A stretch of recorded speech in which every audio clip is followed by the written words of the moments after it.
I'm a pretty simple man. I enjoy simple things, usually don't ask for much, and I'm quite easily entertained. If there's an opportunity to kick back, relax, and not use much brain power, then more cases than not, I tell you that sounds like a hell of a good time. But every now and again, something sparks a reason to put that massive organ inside our heads to good use, like a fellow YouTuber showing support and throwing a challenge at you. Well, challenge accepted, good sir. Perhaps letting the creative juices run wild for a couple of moments can actually do some good. And with all that being said, that's my shitty attempt at an introduction to not only my first YouTube challenge video, but also my first ever top anything list. And what a better list to start with than diving into a bit of everything like getting an appetizer plate for dinner at a restaurant. Huge shout out and thank you to Anthony over at Fever Dreamland Theater for recommending me for this. Please make sure to go check out and subscribe to his channel as well for some fantastic content. I'll be leaving a link to that down in the description. Alright, let's go ahead and take a look at my questionable opinion of what is considered to be my top movies of 10 genres. And here we go. Now, I'm going to mention right off the bat that I'm much more of a favorites person than I am a favorite, so I'm really going to do my best here to either narrow it down or just stick to ones that have left the most impact on me as an individual over the years. So, kicking off with horror I thought would be simple. There's quite a few horror films that I like, but not many I would consider to be my favorite. Halloween, for example, yeah, I really like it, but not my favorite though. Poltergeist, a classic, but again, wouldn't consider it my favorite. And I could obviously go on and on here, so this is a perfect example of what I meant when I said I'm just gonna pick what stood out to me the most when I was growing up. And for me, that would be the 2001 remake of the 1960 original 13 Ghosts. I already know I'm gonna get so much shit for this choice. Now I'm gonna be honest here. I've never seen the original film. I feel like it's one I should probably get around to seeing one of these days. If anything, just to enjoy the comparison factor between that one and the one I'm choosing as my pick for this category. The 13 Ghosts from 2001 is much more on the verge of a comedy than a horror film when you take a look at it now. But god damn, it scared the living shit out of me when I was a kid. To sum it up as quick as I can, a rich guy dies and leaves a house made of glass to his nephew and his family, but after moving in, they quickly find they've got 13 shit to deal with roommates because they're ghosts. Hence the title. I don't think I'll ever forget the time I was a youngin' and home alone, flipping through the channels, back when that was a thing, only to stumble upon this movie right when the Jekyll was charging at the screen. Of course, my bodily instinct was to change the channel, but the batteries in my remote died, so all my finger crushing was doing nothing, and I had to walk up to the TV while covering my eyes to hit the off button, and end my misery. Then I sat there in an awkward, frightened silence for about 15 minutes before I could work up the courage to turn the TV back on. It's got a few cheesy jump scares, plenty of ridiculous gory moments, and a semi-unique story that doesn't feel quite like the run-of-the-mill haunted house movie. Anyway, I highly doubt this one will spook you that much if you threw it on and you're not a child, and I can easily say it by no means is anywhere near close to the best horror movie, but it has some moments and characters that seem to stick out for better or worse, and for that, it's gotten my pick. Alright, to me this category isn't fair. How the hell am I supposed to choose between 2D and 3D animation? Maybe I'll have to do another ranking list of some of the best of each at some point. But since I have to narrow it down to just one for this, I'm going to have to toss it up to the one and only 1995 original Toy Story.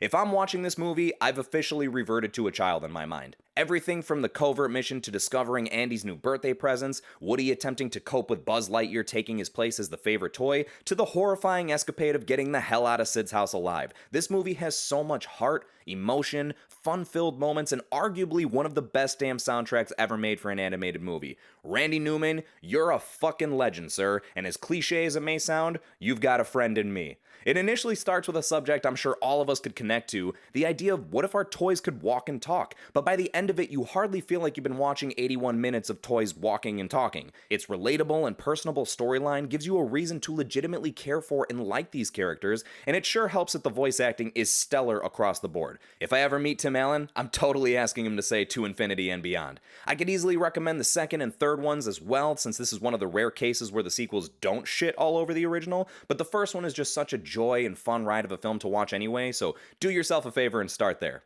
Oh, action movies. You make things go boom that makes my mind go whoa. This genre also made me think more than I usually do about things, not because action movies make you think, but because I've always looked at action as more of a subgenre with the highest of respects, like a comedy action or sci-fi action, comic book action. It's always felt like action was merely a description of some events that take place rather than a whole genre. But that's not said in a way to throw action movies under the bus, it's the opposite. It says a lot that you can almost fairly argue the majority of movies and shows superheroes nowadays have a bit of action in them somewhere, and if I had to restrict myself to only one of these mind-numbing journeys, it would definitely have to be the first John Wick released in 2014. Not much has to be said about this film. A retired hitman gets a dog as a present from his dying wife, so he still has something to love when she's gone. Theon Greyjoy and his buddies kill the dog, and the remainder of the movie is John killing a shit ton of people because of it. It's a roller coaster of a film, it's beautifully shot, the fight scenes are choreographed and filmed in a way that you can actually tell what's happening and can appreciate the intensity of the physicality, and it's got a solid badass performance by Keanu Reeves.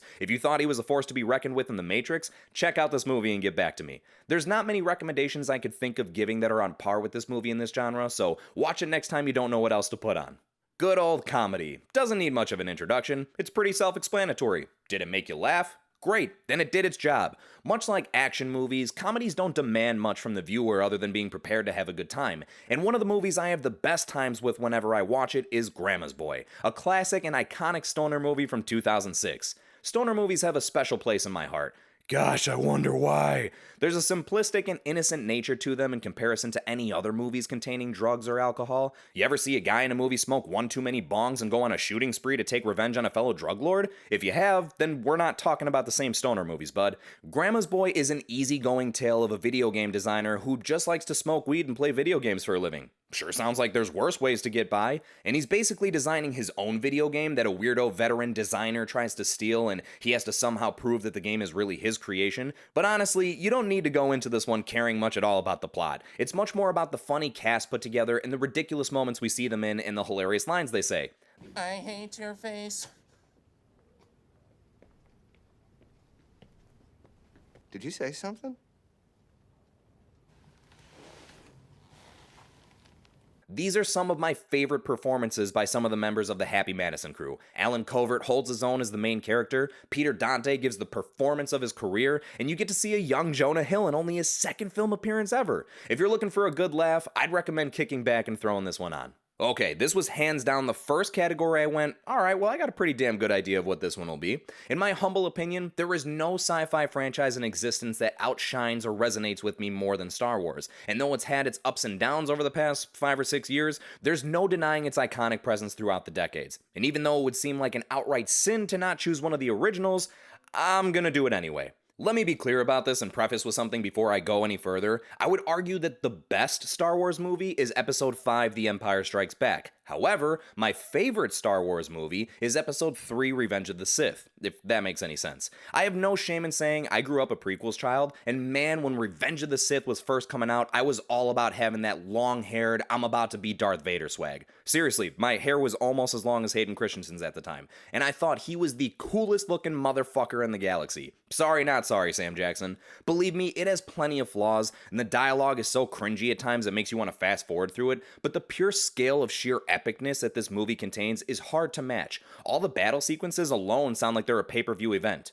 And first up, we've got General Grievous versus Obi-Wan Kenobi, followed by Emperor Palpatine versus the good old Mace Windu. And in the next round, we see Palpatine return versus Yoda. And then Obi-Wan Kenobi returns to fight his apprentice, Anakin Skywalker. And then there's Order 66. Go ahead and try to convince me that it wasn't heartbreaking to see the legions of clone troopers betray their Jedi companions in a heartbeat. By the way, go watch the animated series Clone Wars so you can actually understand why they did all that. There's much more to that story that the movie didn't include. And of course, it's the episode that finally connects the dots between the prequels and the originals, where the end of the film shows us the last moments of a young, stubbornly ambitious Anakin Skywalker before he takes his very first breaths as Darth Vader. If you haven't seen it and you like Star Wars, you need to check this one out. If you have seen it, shit, go rewatch it to prep yourselves for the new Kenobi show coming out. Alright, I feel like every one of these top 10 challenge videos that I've watched have started off the same way with this particular section, but I can't help but say it too, it's the truth. I'll be very quick to admit that I'm not the fondest of Westerns. I respect them for what they are, but damn it, I have a hard time getting through them most of the time. Of course, there's some exceptions, and I'm sure there's plenty of them that I haven't seen that could change my perspective, but for my top pick, I'd have to go with a much more modern Western in the form of Quentin Tarantino's Django Unchained from 2012. This movie is harsh, gritty, and brutal in what it shows and how it shows it. Tarantino follows through with a masterfully shot presentation here, and it's accompanied by some incredible performances of skillfully talented actors. Jamie Foxx, Christopher Waltz, Leonardo DiCaprio, and Samuel L. Jackson are absolute delights to watch in this journey of a freed slave who sets out to rescue his wife from a wicked plantation owner. The story is well executed, the pacing is gripping, and the payoff at the end feels deserved. Not a whole lot to mention on this one, just go ahead and check it out if you're a fan of good movies. Other than animation, this is the one I had the hardest time deciding on. Out of everything, superheroes and comic book stories are some of the characters and narratives that I have always enjoyed the most, from waking up early to watch Saturday morning cartoons back in the day, to staying up late to catch a midnight showing of a new adventure just released in theaters. And I'm sure the clip of the Joker played at the beginning made you think my choice would be The Dark Knight. Believe me, it's one of my top choices. But I actually have to go with the 2018 massive crossover mashup we've come to know as Avengers Infinity War. This movie, in my opinion, is an ideal example of how to bring a mammoth-sized cast together without making it feel like a bloated clusterfuck. Sam Raimi's Spider-Man 3 was a perfect model of how not to do this. Remember how overstuffed it felt with all three of those villains in there? Exactly, which is why the Russo brothers including 28 Marvel heroes in this film and doing it successfully is a monumental accomplishment. Sure, some heroes get more of the spotlight than others, but you never really feel like anyone was entirely neglected or left out. It's the first time we get to see the Guardians of the Galaxy meet the Avengers, and it's the beginning of a two-part culmination of everything the MCU had been leading up to throughout the first three phases. Thanos is a refreshing take on a villain, as he isn't batshit crazy and hell-bent on ruling the universe. He actually has some decent intentions. It's just his means of how to get there are more than arguable. And spoiler alert, he actually succeeds in his plans. That's honestly gotta be one of my favorite aspects of this movie overall. Great action, compelling character development, but the bad guy winning is the best executed moment for me. It's not something that should happen all the time, but when it's done right, god damn does it feel impactful. If you haven't seen the MCU movies leading up to this one, you'll probably be heavily confused while watching it, but it's still without a doubt worth watching. I may have my own personal ways of showing it, but deep down, I say I'm a romantic at heart. What does that have to do with romance movies directly?